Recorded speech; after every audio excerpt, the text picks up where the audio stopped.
Well, good morning, Savannah, Georgia. Good morning, Chatham County. Good morning, Georgia, period.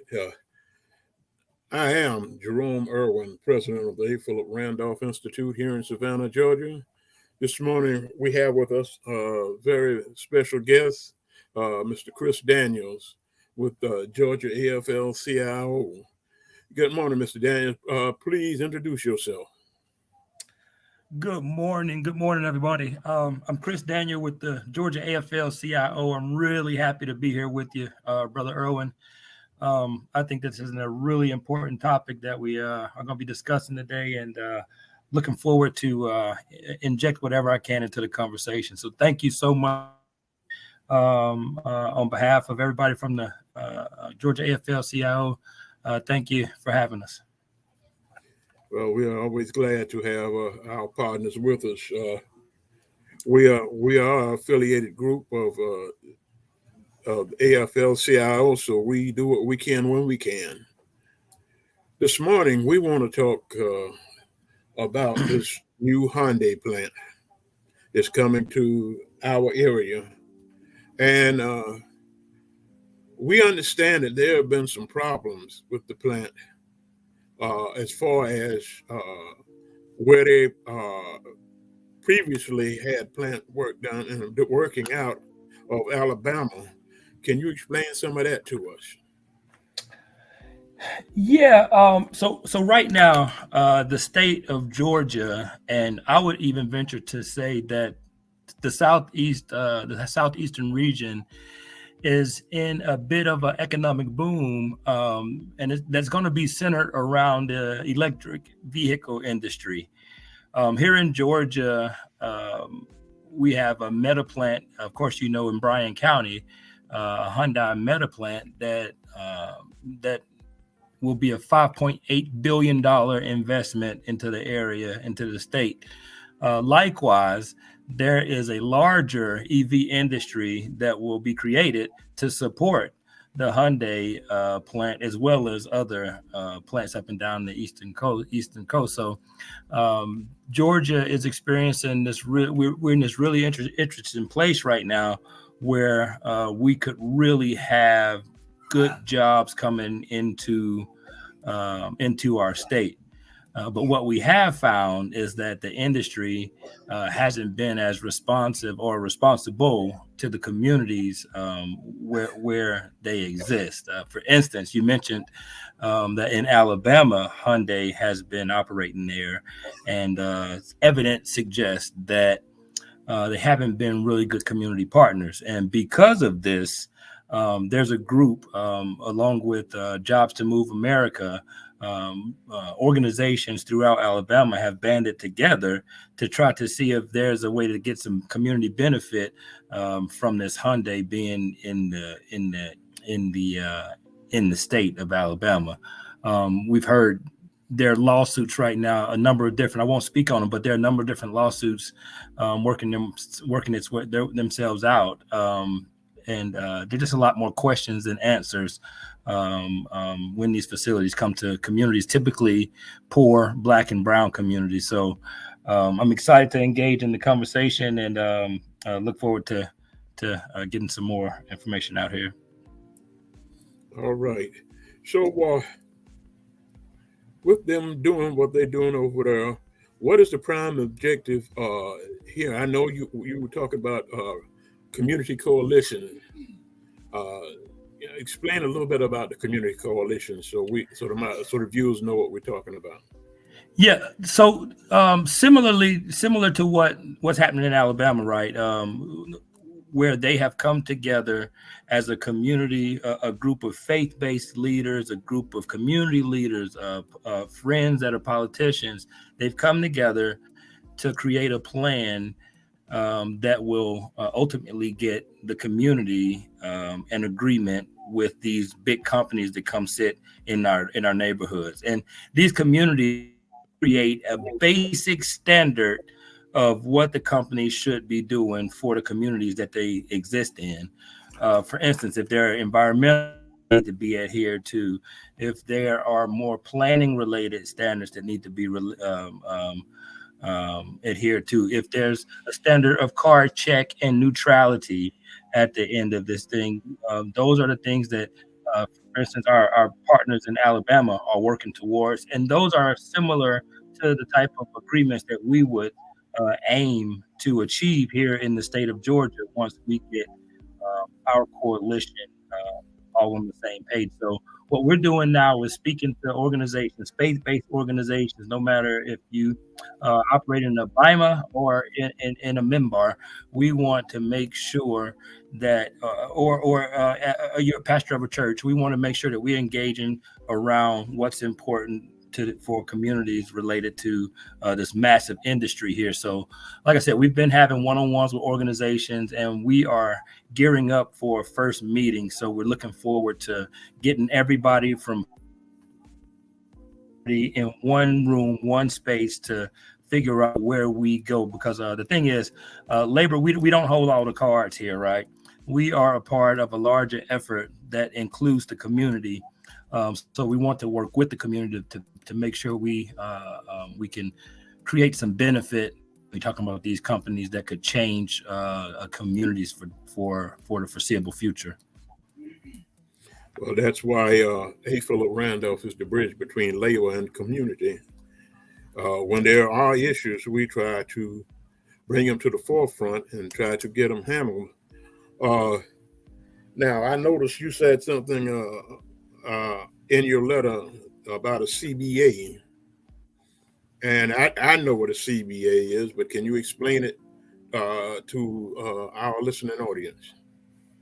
Yeah, so a community benefits agreement. I mentioned a bit earlier, but what community benefits agreements are? They are an agreement between, let's say, in the case of the Hyundai Meta plant in Bryan County. Let's say the community came up with Hyundai. They come together, sit down, talk about it. They come to an agreement and say, okay, we're going to have these basic standards created because of this agreement. So if it could be anything, like I said, if there's an environmental group that is attached to this organization that needs to happen around the environment, this is something that could be written into this agreement. Let's say if they want to keep a certain level of water runoff or whatever it might be, that's something that could be placed in this agreement.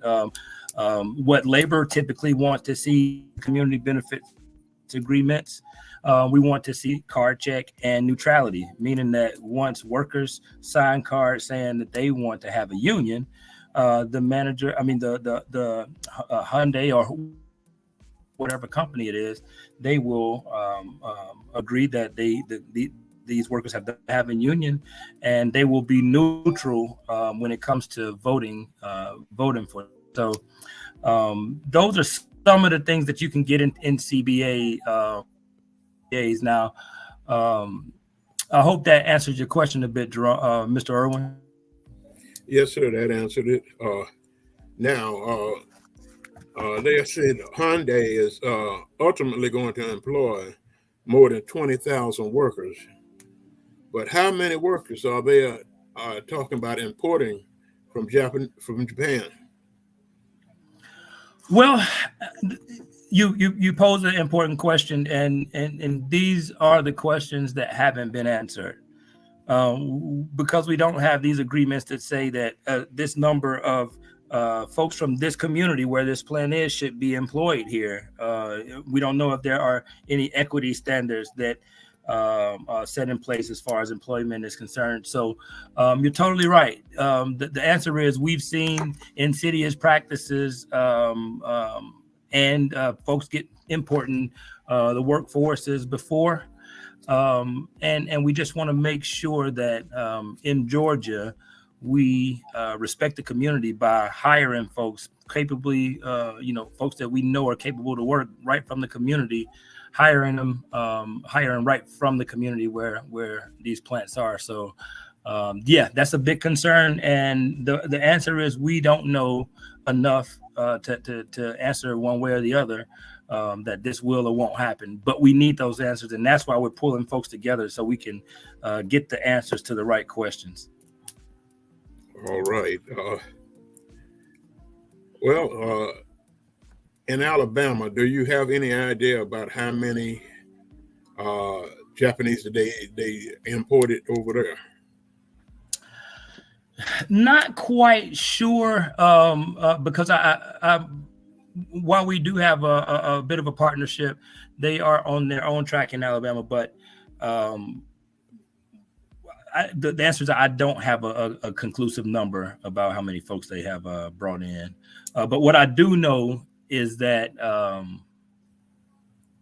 when we sit these companies, so these major corporations and these big companies, a lot of times what we're seeing is they're sitting these companies, these facilities in neighborhoods that are poor, Black and brown, um, and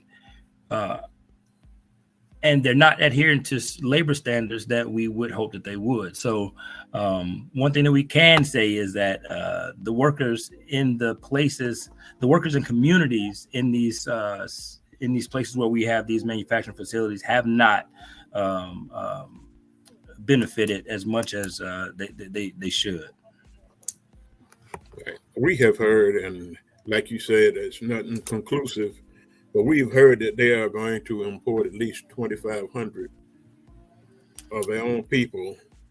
And in our area, housing is very critical. And we have a large homeless population, and housing is being built everywhere. Uh, but none of them is affordable housing for our people who are less fortunate or who just can't afford it. So how would we bring those people to the table? Yeah, so I think we've been talking to several different community organizations that deal with housing, and that's one of the things that they talk about. Not just housing, but we have been talking to folks that deal with housing, and it's just one of the concerns that haven't been addressed in the communities where these plants are, right? Especially like in Bryan County, where the Meta plant, where Hyundai's Meta plant is. There have just not been enough conversation. There has not been enough conversation with the community to say that we feel that there's a plan around housing, and that's another reason why we're bringing this group together. We have one of folks on our team is she's a planner, a city planner by trade, and we had these same conversations recently. There's just not enough information to know. And from our conversations that we've had with folks around in the surrounding community, they haven't Hyundai and nobody has been responsive to the community to talk about these infrastructure needs and what will happen with housing. How will water runoff be impacted? How will our streets be impacted? The community's investing a lot, but they're not getting a lot in return at this point. So that's why we are pulling the community together to make sure that we get some return on our investment at this Hyundai plant. Well, we already know that there have been some complaints already with the construction going on. And we're hoping that we can get some of those people to attend the meeting along with the other people that we have coming up. That meeting is also scheduled for not this Tuesday, but next Tuesday. That's the 16th, I think it is. Am I right or am I wrong? Because I'm not looking at a calendar. I think that we had something. I'll have to get you I can get you a conclusive date. I don't want to speak out of turn here and without having my calendar in front of me, but I will get you a conclusive date. I'm sorry about that, Mr. Irwin. Right, no problem. I should have had it in front of me. And for some reason, my calendar's not showing up. But anyway, oh, there it goes. There it goes. Next Tuesday will be the 22nd. That will be the 22nd. We're scheduled to have a meeting with the ministers here and a few more of the community leaders. So That will be held here, right here in Savannah, Georgia, at the Con Ed building. So we'll be looking forward to hosting that meeting and trying to gain some headway so that we can move forward. Uh, at this point, what do you think would be, what would you suggest from community leaders to do? Well, the first thing that I would suggest is that we're gonna come knocking and we're gonna have a first meeting. So the first thing that I would do, because we want to develop what this strategy looks like. I think we want to develop this as a collective group. So the first thing that we need to do is make sure that we're all in the room together, so we can get this, so we can start to have a meeting of the minds, and then we'll have a better idea about what to do from there. But the first thing we need to do is get together at the table. The second thing that people can do right now, our family, our brothers and sisters, our family in Alabama, dealing with the Hyundai plant right now, have a letter that they are looking for signers on. I've shared that letter with you, Mr. Irwin, and I'd be happy to share it with anybody who'd like to look at it. But one thing that we can do right now is support our family in Alabama as they engage in their own discourse with Hyundai around community benefits. So that's the thing. Those are the two things. When we knock on your door, please be receptive to that first meeting, so that we can have a meeting of the minds between all of our different organizations. And then the second thing that we can do right now is get that letter signed, get your organization to sign on in support of our family, the Alabama Coalition for Community Benefits. We can sign on to that letter. Those are the two things right now that would be most important. Because this thing, this thing is looking like it's going to be a campaign that that'll take some time. So we're going to have to develop it together, and then move together on it. All right. Let us take a quick break, and we'll be right back to finish off this conversation.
All right, we're right back.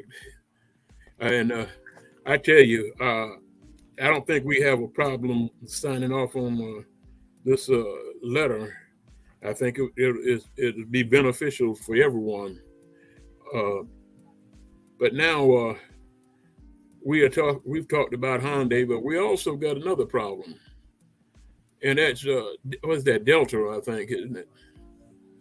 Yeah, well, right now we have opportunities across the state to make sure that workers have good jobs, and work with dignity. Right, we have an opportunity right now at Delta to organize more than 20,000 workers just in Georgia, and many more across the country. And the thing that's happening right now that's encouraging with the Delta organizing campaign is that we are seeing the type of synergy, the type of teamwork like never before. And so it's something that's actually multi-union organizing is something that we haven't seen a lot of throughout the years, because we could be quite territorial at times, but what we are now understanding as organized labor is that we're much stronger together than we are apart, and unions are coming together to fight these fights together in the face of some overwhelming opposition. Delta is one of the most well-regarded companies in the South. But when you talk to workers on the ground, you understand that while Delta can be a good job, workers need representation there. So right now, those unions are working to make sure that they could get to a union election and win it. And we understand. I'm sure you and I understand, and I'm going to explain to the public now that when unions are at these companies, our communities do better. We pay more.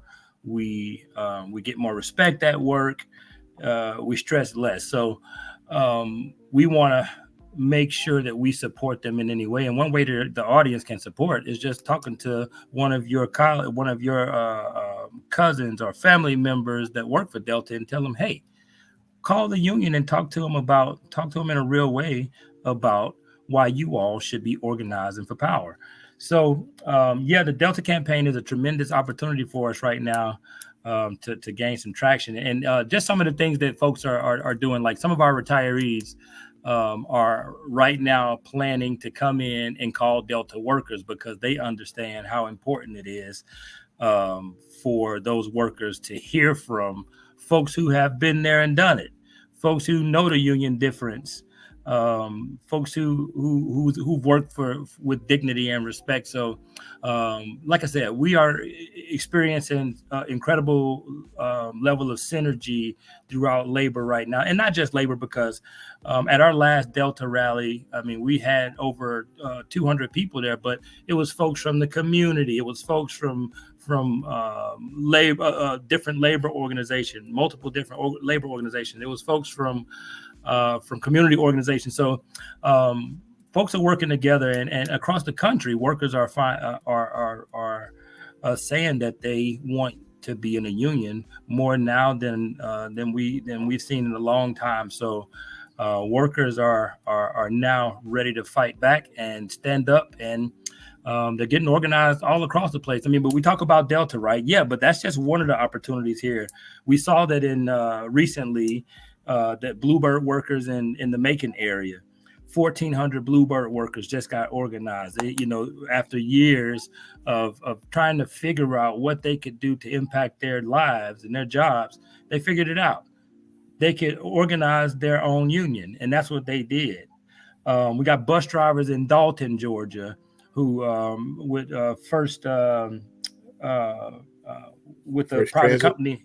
Yes, sir, with a private company there, who just got organized with the ATU. So so just organizing is exploding around the state, around our region, and around the country. And we want to be on the forefronts of seeing this revolution happen, this new revolution happen in labor. So Delta is definitely an opportunity that we have right now to add 20,000 new union members right here in the state of Georgia. And so we're going to be calling out. And one thing that we're doing now with the Delta campaign, we're going to be reaching out to organizations, just as we are with Hyundai, because we know that it's going to take a complete community effort to make sure that these workers get the dignity and respect that they're looking for by organizing their union. So we're going to be calling out to folks in the faith communities, in our community organizations, our allied organizations. We're going to be calling on you to jump into this Delta fight as well. So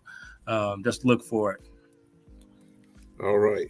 Well, when you talked about bus drivers, we have organized bus drivers here in Savannah. That's right. But, for our listeners' purpose, they're probably saying, well, why are we talking about unions? The reason we're talking about unions is because unions strengthen the community. it gives you a better chance of making a better living for yourself. And if you can make a better living for yourself, then you can come out and do something that will be different and help change the outlook of things in your life or your children's lives and your grandchildren's lives. I applaud Chris because Chris is a young man compared to me, and they're bringing younger people into the labor fight. Can you tell us a little bit about that, Chris? Yeah. Well, we first of all, we value everything that folks in your generation have done to help chart this course for labor, because without the work that's been done prior to us, we wouldn't be able to even be engaged in this fight right now. But you're absolutely right. Uh, Workers are especially young workers are understanding.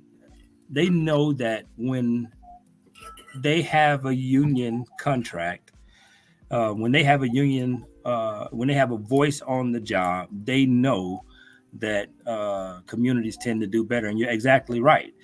We've seen over the last 30, 40 years um, a decline in the middle class. But in that time, what we have also seen is a decline in labor participation, labor union participation, and labor union density. So we see a natural decline. When we see our numbers in labor shrinking, we also see that number of middle class families shrink. So we understand that there's a correlation between us having power and having a voice on the job, and like you said, our communities doing better.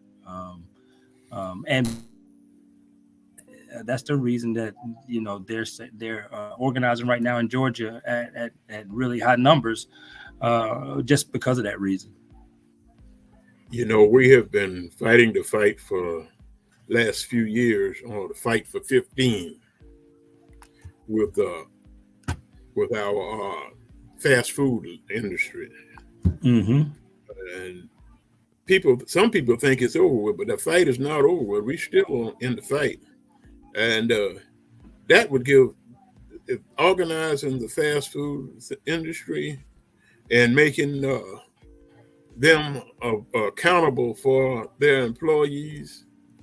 And we recently, here in Savannah, we had a group of restaurant workers that went out on strike. So everybody's looking to better themselves, and we need to continue and looking for support. You can always find support if you just look for any union. A union will give you the support you need. Mm-hmm. But and even more in the union, because we talk about the union like it's this thing, this foreign thing that comes in and it's like a superhero that comes in, but that's nothing like what a union is, right? When you're really talking about what a union is a worker standing together with their coworker, saying that, hey, we're not taking what you're given. We're going to have a voice here, and we are going to negotiate. We're going to come to agreements. We're not just going to take what you give us. But a union can't do it just by saying that they're a union. The union has to have folks who are willing to put a little bit of skin in the game. You got to put some sweat equity in there sometimes. Sometimes you got to knock on a door. Sometimes you got to go talk to somebody who can impact your work. Sometimes you got to go to a rally. You got to come to a union meeting. But the union is just that. It is workers coming together with their coworkers to have an organization that could that fights for them to have a voice on the job. So it's not this third kind of party type, a third party type of deal. It's you and your coworkers getting it together and building some power. So just wanted to make that point. Yeah, well, first of all, like you said, uh, a union is no stronger than its members, and when your members come together, and there's a strong, very strong union. They can do a lot of good things now, and a lot of people say, well, unions they make bad people. No, unions don't make bad people. Uh, if you got the right union, you got the right representation, then you if you're wrong, you're wrong. But if you're right, they fight for you to the end. Mm-hmm. So Mm-hmm. I've Mm-hmm. been on both ends. Uh, Tell us a little bit more about the Georgia AFL before we get out of here. Okay. Okay. Sure.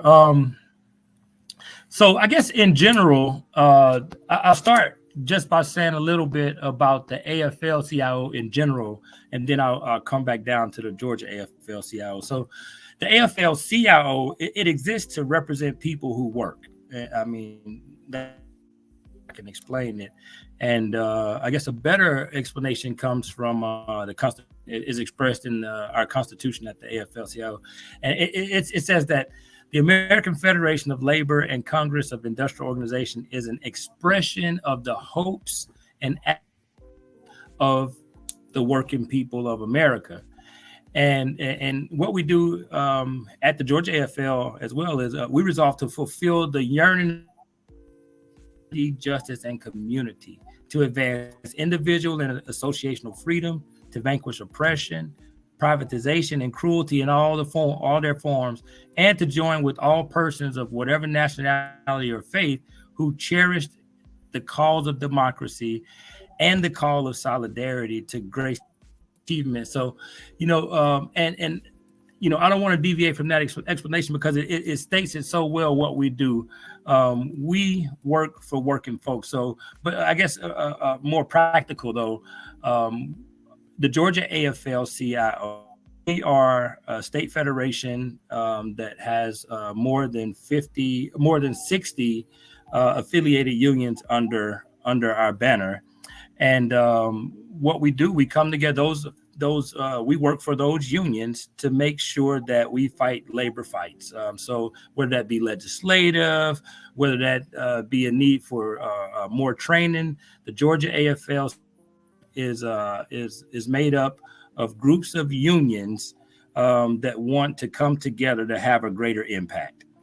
And the way that they have that impact is to make sure that they have a state body that can address labor needs at a state level and even at the federal level in some instances.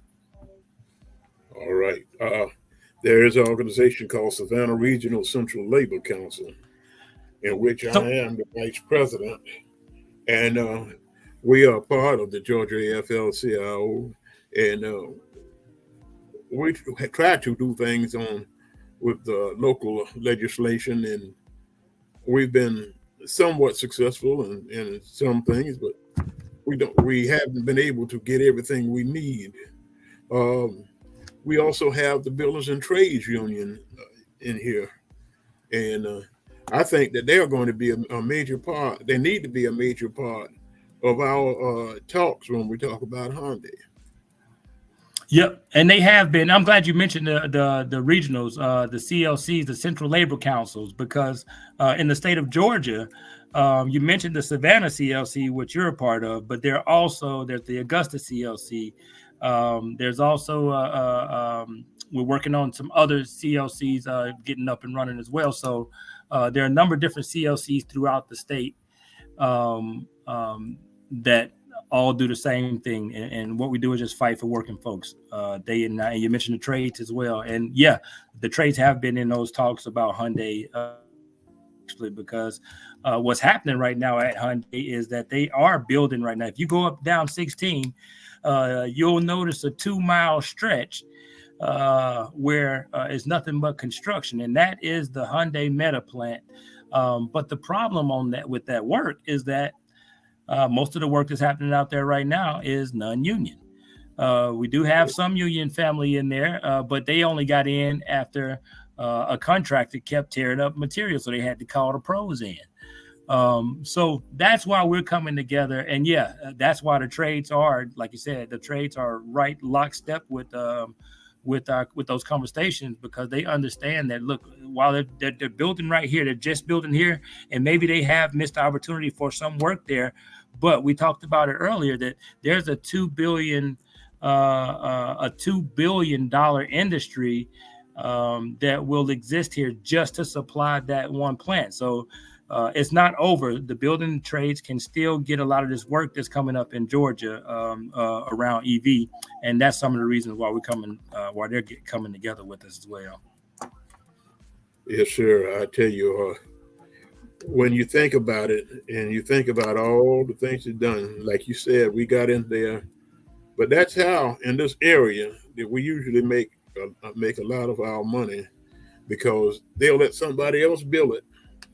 And then when it tears up, then they'll call the pros in to come get it and fix it. And then when we come fix it, then they look, well, we should have did this from Jump Street. Yeah, you should have did it from Jump Street. But cheap labor ain't always cheap. Oh yeah, do it twice. Cheap labor ain't good, and good labor ain't cheap. There you go. There you go. Yeah, We're gonna take another quick break and let our sponsors have a word or two, and we'll be right back to wind this thing up in just a few minutes.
All right, we're back. And we're back again saying we've had a good conversation going here today. Uh, Chris, on most of the construction sites in our area, if you ride by, you can't find Chatham County tags. It's a shame. We, the A. Philip Randolph Institute, have a program we call Building Futures, where we take high school students that are not going to college, because all students aren't going to college when they graduate. We take them and try to put them in apprentice programs. But without jobs, where are we going to put them? And we've been able to put a few people on to work, and they went in as apprentices. Now they are journeymen, and they're making a decent living for themselves. Some of them above average. And this is the kind of thing that I say that makes unions important in our neighborhood. Because if we can put people to work and do what's necessary for them and give them an education without having to go and pay and get in financial debt, then that's a good thing. So we're going to let you wrap it up with your comments, and then if you stick around just a minute, we'll talk to you a little bit more. You're on mute. Oh, sorry about that, Brother Jerome. Thank you so much for having me. And and I won't be long wrapping this thing up, but I do want to say that this Hyundai project has the ability to really alter our communities for the better. Um, However, if we don't take action, I think it could also do the opposite. We've seen that sometimes these jobs come in, and while they do give us a boost, right? $13.50. Some of that's good, right? But it's not what these workers deserve. You're putting your life on the line. Sometimes you're putting your life on the line. Died in the construction phase of some of these projects. So workers are putting on the line for these companies, and what we have to ensure is that these companies are responsible to communities where they operate. And the only way that we're going to do that is, like I mentioned, we're going to have to take action, and that's why we're together as the community to make sure that our workers in Georgia get some real, not just the workers in Georgia, communities around these facilities truly benefit, not just with the job that's going to break them down and hang them out to dry, but truly benefit with the job that, like you said, can change your life, can start to change communities. And that's what we see as the end point here, is us working to make sure that this massive industry doesn't chew community. They bring communities up, just as these companies are going to benefit. So that's what we're working for, and that's what we will do when we get together with like-minded folks. So I do appreciate you letting me love to just put my email out there, just so folks can get. If you have any questions, not just about Hyundai, but about the vast number of things that state. I'm just thinking about right now, utility workers just organized here. We got the World Cup coming up, so there are tremendous opportunities for us here as workers and as community here in Georgia. But some of these opportunities will pass us up if we're not vigilant, and not just vigilant, but if we don't take action. So if you'd like to take action, if you'd like to join a union, please call me. If you'd like to get involved in this Hyundai discussion around Delta, please give me a call or shoot me an email. My number is 432-629-88. Again, 404-326-2988. And my email is Chris@Georgia Unions. That's Chris at GeorgiaUnions.org, GeorgiaUnions.org. I'm looking forward to talking to anybody who'd like to get involved. So thank you so much again, brother Jerome Irwin, for having me on. Looking forward to the next conversation. Well, we thank you, Chris. It has been a pleasure to have you. Like I said, it's a bigger pleasure for me to see a younger person taking the leadership role. It has been my desire to bring up younger folk and train them up so that they get know and be ready to take the leadership. We're not going to be here always, and when we leave, we got to leave a legacy for somebody. And looking at you doing what you're doing, it makes great for all of us. We've got a couple of more people that we've got in leadership position. So it is getting better. A lot of the old hands want to hold on to their positions, like they can't do without it. When they retire, they can retire. Most of them can retire, but they just won't retire. So we thank you for taking the leadership role in this. We again, the vulnerable community here in Savannah, Georgia. We look to see y'all every Tuesday at 10 a.m.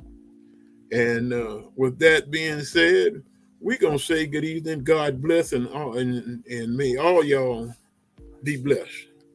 Good night, y'all. Good evening. Good afternoon. Wherever you're looking at it at. All right.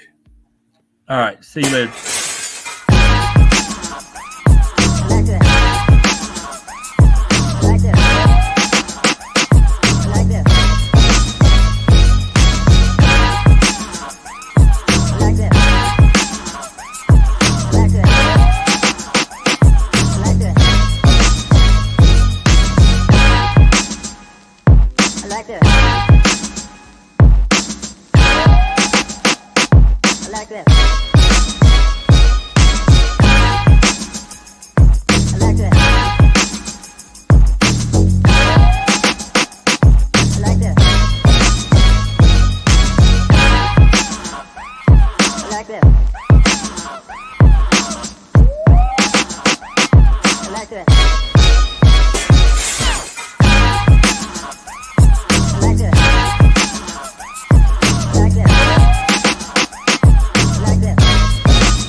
like that.